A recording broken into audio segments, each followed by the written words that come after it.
right? So then what do you need? You need someone else to save you because you can't save yourself. Because you're a child trapped in an adult's body, because you should have grown up by now, because you should be smarter, you should be more capable, you should not be so lazy, you shouldn't be paralyzed to action.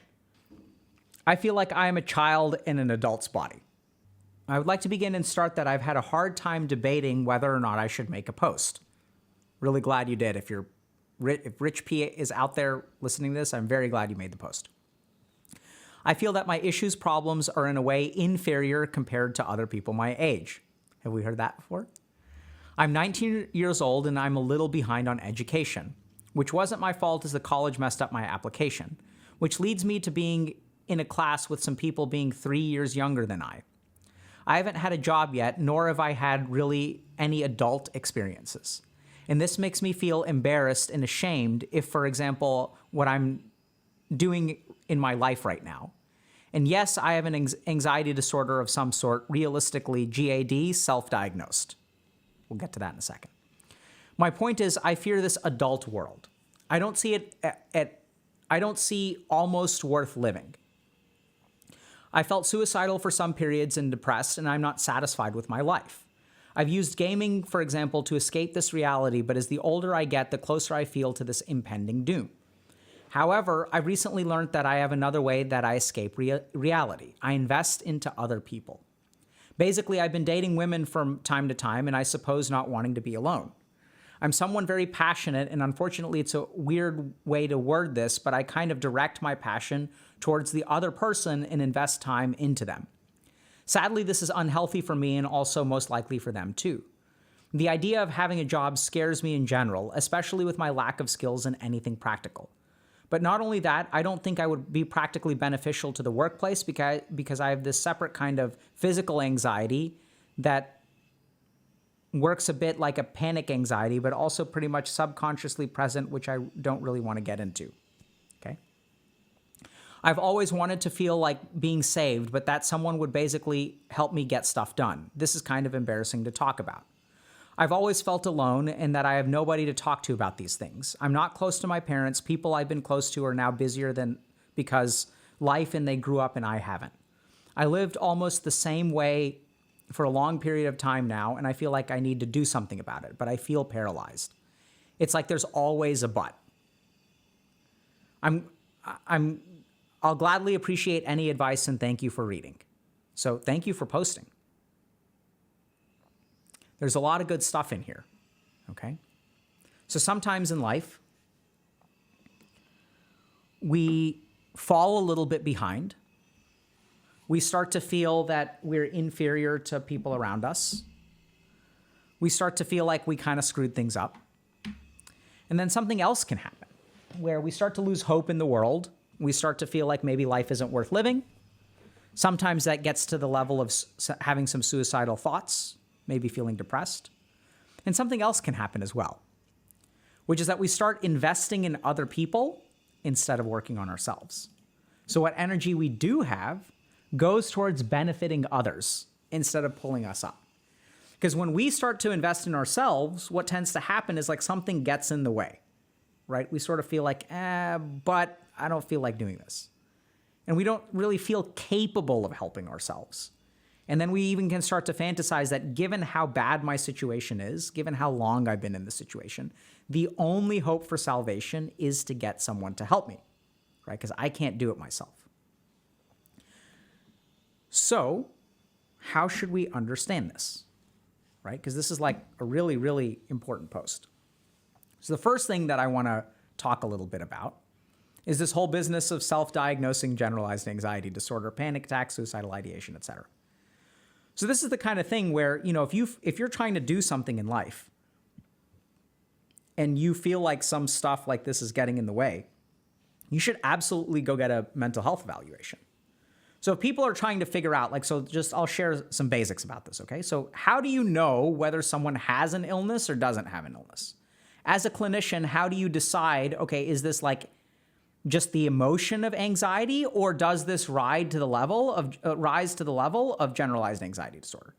And the key thing, the key hallmark of all psychiatric diagnoses is impairment of function. So when it starts to affect your life, when it starts to get in the way of things, that's the threshold of a disorder. Being sad is not clinical depression. Even being some degree of hopeless is not clinical depression. The threshold of clinical depression, and that's major depressive disorder, bipolar disorder, schizoaffective, there are all these different diagnostic criteria. But the key thing that we look for is like, is it actually a disorder? Is it disordering your life? Is it impairing your function? And so if you're someone who's kind of stuck and you think you may have something going on and you're struggling to move forward, the first thing to recognize is like, get that evaluated and hopefully fixed. So mental illness is no different from physical illness. It's like, oh, I have trouble riding my bike and I'm afraid that my leg may be broken. And it's like, what's the first piece of advice you would give that? Well, like maybe you need to like not have a broken leg because that's going to fundamentally impair anything that you try to do. Right? So if you're in this kind of situation, in the strongest way possible, like please go get a mental health evaluation, right? It's their job. It's not your job to self-diagnose GAD or depression or anxiety or suicidality, right? So if you're also having suicidal thoughts, like go see a mental health professional because they're there to figure out, okay, you do have GAD, you don't have GAD. Oh, maybe you have this thing and you never even realized. So I've had like patients that I've worked with that, think they're depressed. And what it turns out is they have like hypothyroidism. We just start them on thyroid medication and like their problem is literally fixed. As long as they take their levothyroxine, their mood is perfectly normal. It's because they actually have a hormonal deficiency, which is measurable through a lab test. So this is where the first thing you should do if you're concerned about this stuff is go see an actual like licensed professional.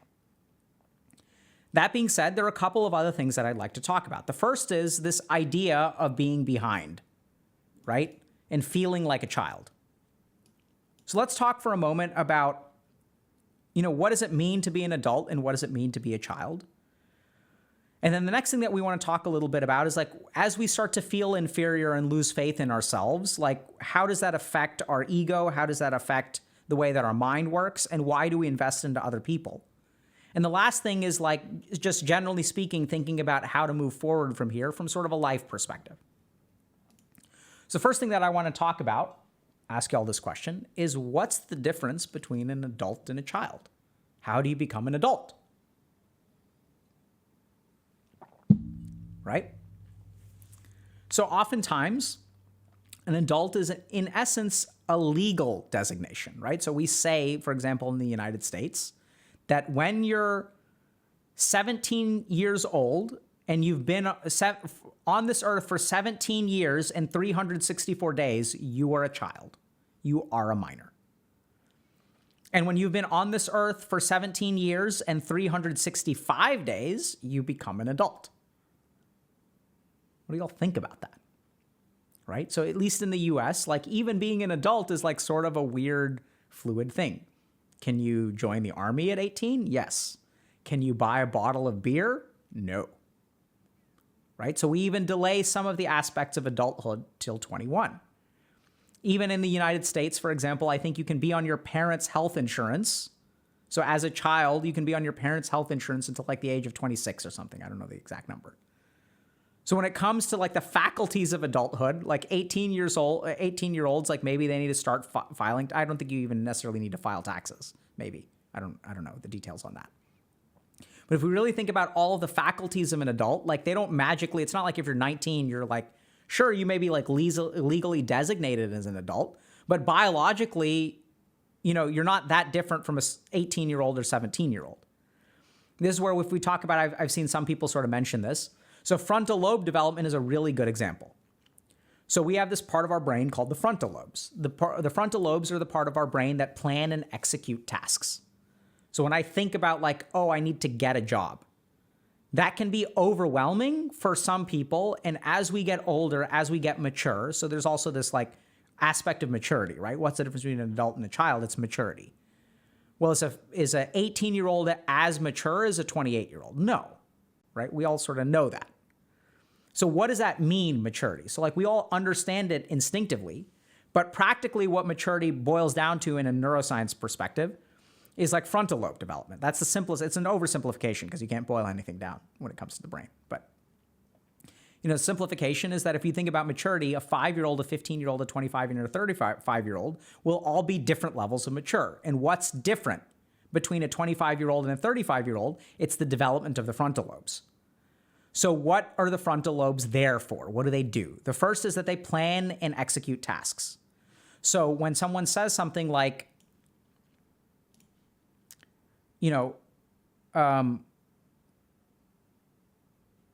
I've lived almost my exact same way for a long period of time. I feel like I need to do something, but I feel paralyzed. It's like there's a but, there's something getting in the way. Like the inability to initiate tasks could have to do with the frontal lobes.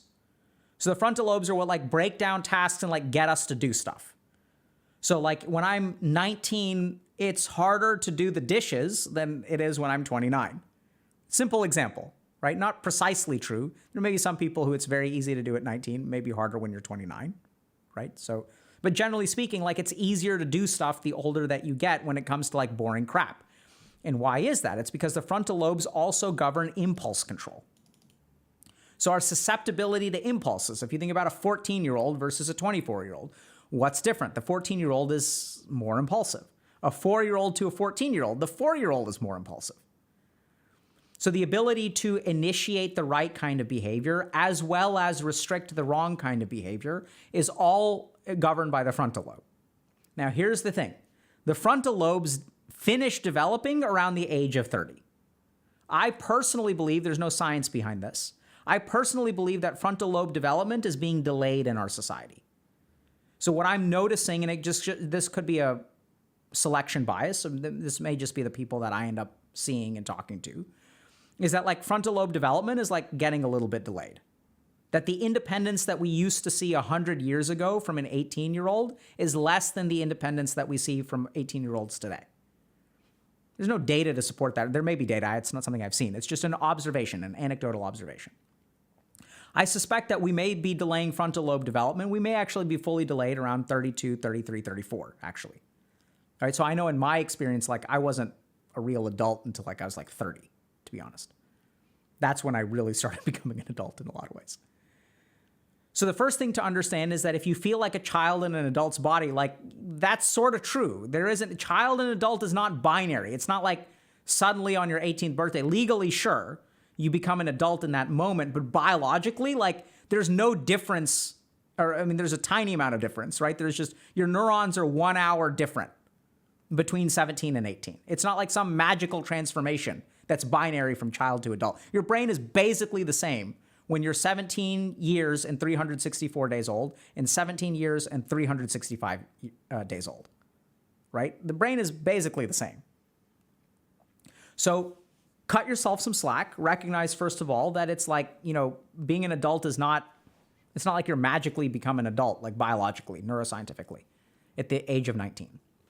The next thing to understand is that people have their own developmental pace, right? So life actually, I mean, sometimes we think of life as a race, but people just develop differently, right? So some people start puberty at like 10.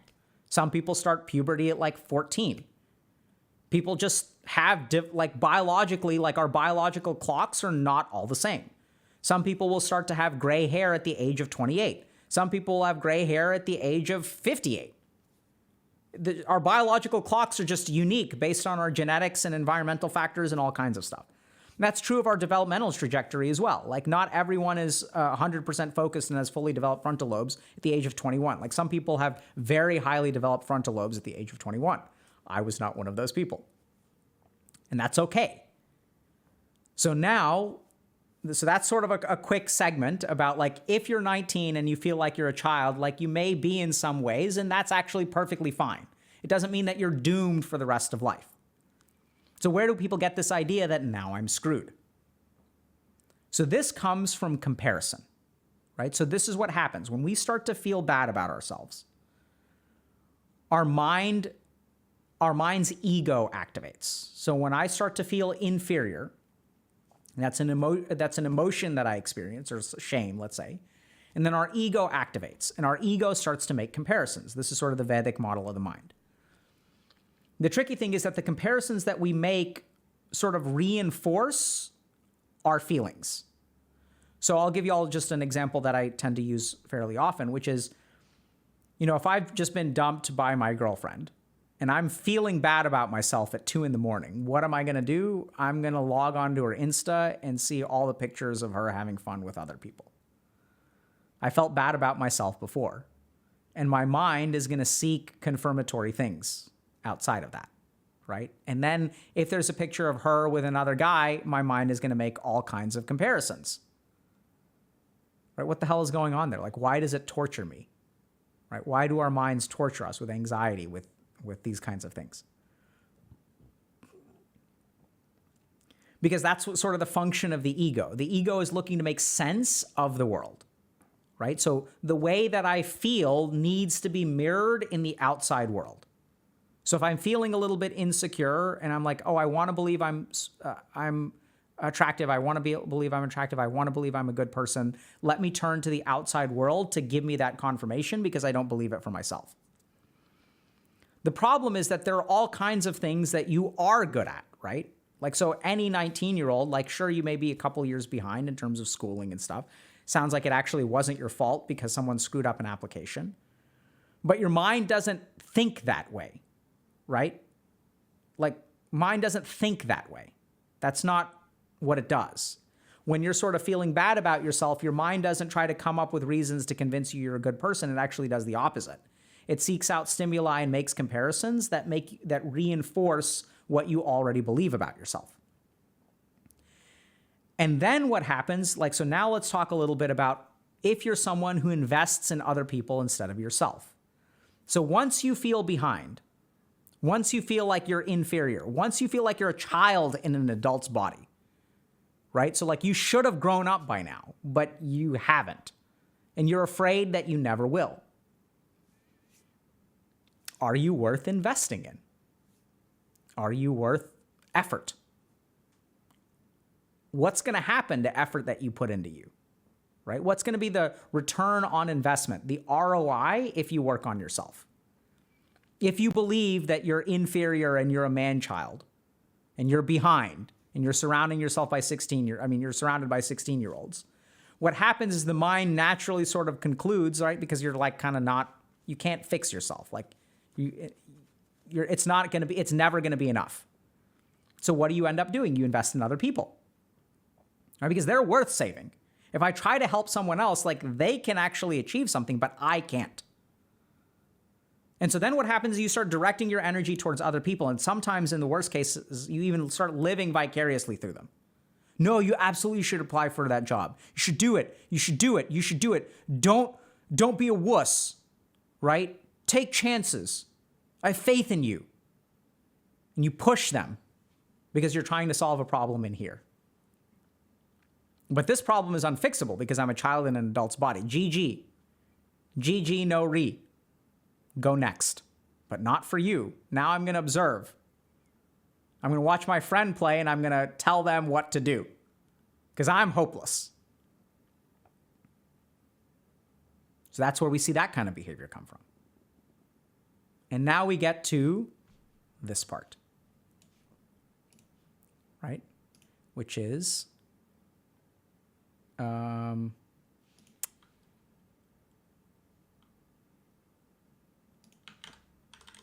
yeah. I've always wanted to feel like being saved and that someone would basically help me get stuff done. So where does that come from? And that comes from the same place as helping other people, which is that investing in myself is going to be insufficient. That's why I have to invest in other people, because it's like waste of time, because like the ROI is way too low. Right? So then what do you need? You need someone else to save you because you can't save yourself because you're a child trapped in an adult's body, because you should have grown up by now, because you should be smarter. You should be more capable. You should not be so lazy. You shouldn't be paralyzed to action. So you need some savior. And that's what you look for because you don't believe you can save yourself. And this becomes a self-fulfilling prophecy because where are you investing? You're investing in other people. Is someone going to come along and save you? Maybe if you're lucky, maybe yes, maybe not. But as you stop working on yourself and you start investing energy in other people, you sort of propagate this idea that the only person that can save you is someone else because you're not trying to save yourself at that point, right? You've given up on yourself. So and that becomes true. And then like logically, like it becomes consistent. And you start to believe it. Oh, see, like no one has showed up yet and I'm still in this situation. Therefore, I can't fix it. It's kind of tricky. It's very tricky. And it all comes down to the ego, right? It all comes down to this perception that I am a child in an adult's body. It all comes down to this idea that since I'm in this state, I'm screwed. Whereas the simple truth is that you're not screwed. The simple truth is that you are in this situation, chances are, because of some contribution of yours or lack of contribution of yours. That you invest all of your energy in helping other people, and then you wonder why you're still there. And of course you need to be saved by someone else. Right? Like, if my house is on fire and someone else's house is on fire, and I spend all of my water putting out their fire, I need someone else to put out my fire because I'm not putting out my own fire myself. Do I have the water? Yes. But I'm using all my energy externally. And so this kind of becomes a cycle. So what to do about it? The first thing, and this is why we kind of started with the brain stuff, is to recognize that this perception that you are a child in an adult's body is false. It's like not a real thing. So are you behind other people your age? Sure. But you're also ahead of other people your age, right? Like statistically, there are going to be 19-year-olds who like dropped out of school like 5 years ago. There are going to be 19-year-olds who, it sounds like you're in relationships from time to time. There are going to be 19-year-olds who have never been in a relationship or never date and don't even try to help other people. But does your mind compare you to them? No, of course not. That's absurd. Right? The mind only makes the comparisons that it needs to reassure itself of what it already believes. And so this is sort of like a tricky situation, but it's like totally okay because people just biologically, people develop at different ages. It's like not all the same. And it's not even necessarily that there's evolutionary advantage to developing early. Like, I don't know that that's true in any way, shape, or form. In fact, if you kind of look at people having different developmental ages, that probably suggests that there's a selection within that window, but like whether you hit puberty at 10 or 14, there's really no selection pressure over one over the other, right? You could sort of assume that, but that also I'm not 100% sure. There may be people who are experts on the evolution of adolescent development that disagree with that and know more about that than I do. So what do you do about this? The first is to recognize that all of this stuff is like a conclusion that your mind comes to without necessarily being true, right? That you believe that you are a child in an adult's body, which is like, it's totally fine to be exactly where you are. There's nothing wrong with you. Could you do things better? Sure. Could you work a little bit harder? Maybe. Are you a little bit too paralyzed? Possibly. I'm not saying that you're perfect, right? But you are where you are and you're not fundamentally busted. Second thing is, especially in the case of real clinical mental health issues, if you do have generalized anxiety disorder or suicidal ideation or things like that, and like those are active clinical illnesses that you're experiencing, that can explain a lot of this stuff. And it's amazing. I mean, I don't prescribe antidepressant medication to all of my patients with major depressive disorder, but like for some of them, it just works amazing. Like it transforms their life. They live like normal people afterward. Right? That we see that sometimes with antidepressants, generally. Your mileage may vary. Absolutely, you need to talk to your doctor about that. That's the whole purpose behind having a doctor, right? Is that they can make a tailored, individualistic determination about what your needs are. The last thing is to recognize this whole thing that as long as you keep investing in other people, like you need to really think about, why do I not feel like investing in myself? It's good to help other people, don't get me wrong. I'm not saying stop helping other people, but why do you think you can't invest in yourself? And really explore that. Try to figure out, why do I believe that I'm not worth investing in? Which is what I sort of read between the lines of this post, is that I'm not worth investing in. And the other magical thing that will happen is once you sort of explore that, hopefully you will start investing in yourself. And once you start investing in yourself and you start to see progress, you will realize that you do need to be saved. And you are actually right. The only difference, the only thing you didn't realize, is the person who needs to save you is actually you. You're the one who's going to do the saving. And once you come to that realization, then like life is a wide open field. Then you're empowered. Then you can do what you want, right? Because you're the one who saved you. You're the one who actually had the power to do it. You want to get some help along the way, totally all for that, right? Maybe sometimes you do need help, especially if there's clinical stuff involved. That's where like, you do need someone to potentially save you. So just think through it a little bit, right? Don't be quite as judgmental. Recognize that people move at their own pace. Like, life is not a race. People develop at different paces. The brain continues to develop until 30, 32, maybe. And so it's okay to be a little bit behind. Because the other interesting thing about life is, like, I think Rested XP, speaking of MMOs, is a really good analogy.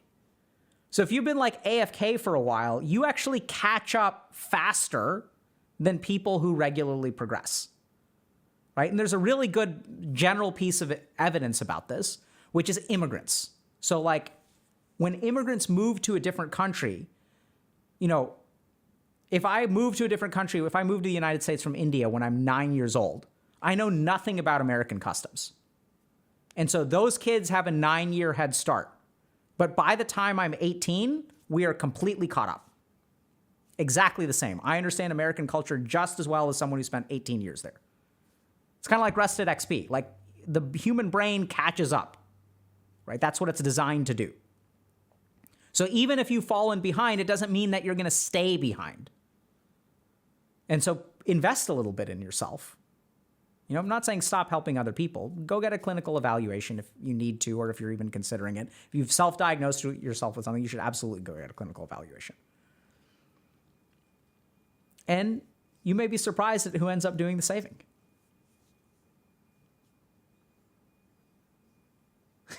You have 20 years of Arrested XP. Hey, trust me, I had like 22 years of Arrested XP. Absolutely. Like, now the problem, you guys want to know the real tragedy? My situation? My Rested XP is gone now. No more catching up. Right? Now it's the end game grind. Hours and hours of work for such little yield.